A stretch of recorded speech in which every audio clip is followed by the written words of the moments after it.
Aannan daa'immaniif kennu keessaa aannan kan jalqabaa kan akka aannan harmaadhaan jiru jennee kanaan dura yeroo hedduu kaasneerra.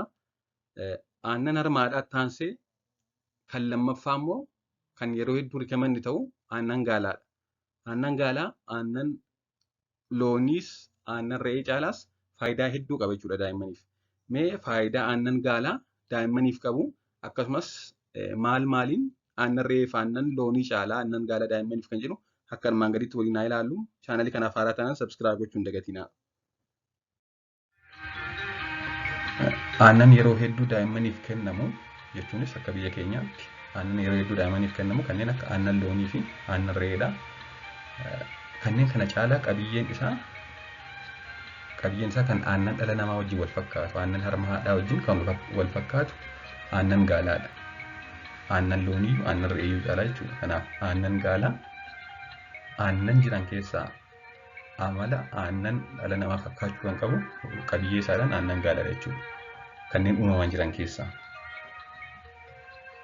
Sababa isaas yoo kaasne inni jalqabaan gosa pirootinii beetaa laktoogloobuliin jedhamu kan yeroo hedduu allerjii fiduu danda'u. Aannan keessa kan yeroo hedduu allerjii fiduu aannan loonii keessa, aannan re'ee keessa, aannan adda addaa keessa yeroo hedduu kan allerjii fiduun beekamu gosa pirootinii beetaa laktoogloobuliin jedhamutu jira. Kuni aannan keessa aannan lama qofa keessa hin jirtunis aannan dhala namaa fi aannan harmaadhaa fi aannan gaalaa qofadha jechuudha. Kanaaf aannan gaalaa allerjiin fidu jechuudha yeroo hedduu. Maaliif wanta beetaa laktoogloobuliin jedhamu pirootinii akkasii qabu waan ta'eef amala allerjii fiduu hin qabu jechuudha. Akkasumas gosa sukkaaraa garaa daa'immanitti bullaa'uuf ulfaatu kan laaktoos jedhamu xiqqoo qofa qaba waan ta'eef garaa daa'immanitti ni salphata. Gosa aannan jiran keessa kan hanga aannan laaktoos xiqqoo qabu gosa aannan uumamaan jiran kan bifa aannan foormulaadhaan gurguraman osoo hin ta'in aannan uumamaan jiran keessa kan hanga laaktoosii xiqqoo qabu hanga sukkaara laaktoosii aannan harma dhala namaa fi aannan gaalaadha jechuudha. Kunis faayidaan isaa maadha? Garaa daa'immaniitti hin ulfaatu jechuudha aannan gaalaa.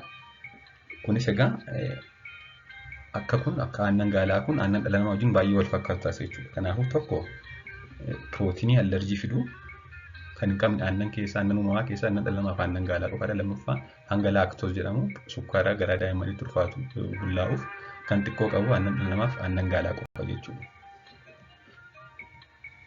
Akkasumas kan cooma hedduu hin qabnedha. Faatii hedduu kan hin qabne cooma kan daa'immanii hin furdisne kan cooma hedduu hin qabne keessaa aannan gaalaa isa tokko jechuudha. Akkasumas immoo wanta farra jarmootaa xixiqqoo ijaan hin mul'anne kanneen akka baakteeriyaa, kanneen akka vaayirasii fi kanneen akka paaraasitaatota adda addaa kan dhibee fiduu danda'an daa'imman irratti dhabamsiisuuf danda'u wanta laktooferin jedhamu hedduu waan qabuuf dhibeewwan adda addaa daa'imman irraa ittisa. Akka daa'imman dhibeewwan adda addaatiin saaxilamu taasisa jechuudha. Hanga laktooferin jedhamu hedduu qaba aannan gaalaa kun. Kanaafuu dhibeewwan adda addaa amala daa'imman irraa ittisuu qaba jechuudha. Kan argannu aannan harmaadhaa qofa keessaadha jechuudha. Kan itti aansuudhaan kan argannu immoo aannan gaalaadha. Aannan uumamaan jiran keessaa kan inni amma jiraatu aannan uumamaan jiran malee aannan bifa foormulaa yookaan bifa xaasaadhaan yookaan bifa ashagamanii gurguramu osoo hin ta'in aannan uumamaan jiran keessaa kan laktooferin qabu kan amala dhibeewwan adda addaa daa'imman ittisuu qabu aannan gaalaadha. Akkasumas immoo elementoota hedduu mineraalota hedduu akkasumas vaayitaaminota hedduu qaama daa'immaniif baay'ee fayyadan hedduu qaba aannan gaalaa.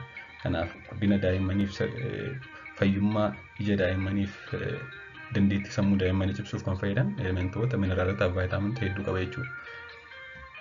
Akkasumas immoo daa'imman dhibee ootizimii qabaniif illee amala mallattoo isaa hir'isuu qaba waan ta'eef gaariidha.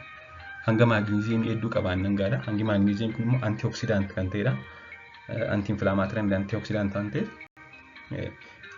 daa'imman dhibee ootizimii qaban qofummaa filachuu, nama wajjin dhiyaachuu filachuu, jibbuu amala daa'imman dhibee ootizimii qabanii hin hir'isa jechuudha. Kanaaf daa'imman ootizimii qabaniif baay'ee gaariidha jechuudha aannan gaalaa. Inni darbaan hanga pirootinii garmalee hedduu qaba waan ta'eef daa'imman ji'a 8 keessumaa daa'imman waggaa tokko waliif baay'ee gaariidha. Hanga pirootinii hedduu qaba. Pirootinii kun immoo qaama daa'imman ijaara. Daa'imman waggaa tokko waliif gaariidha. Haa ta'u malee hangi pirootinii isaa kan aannan harmaadhaa hedduudha jechuudha.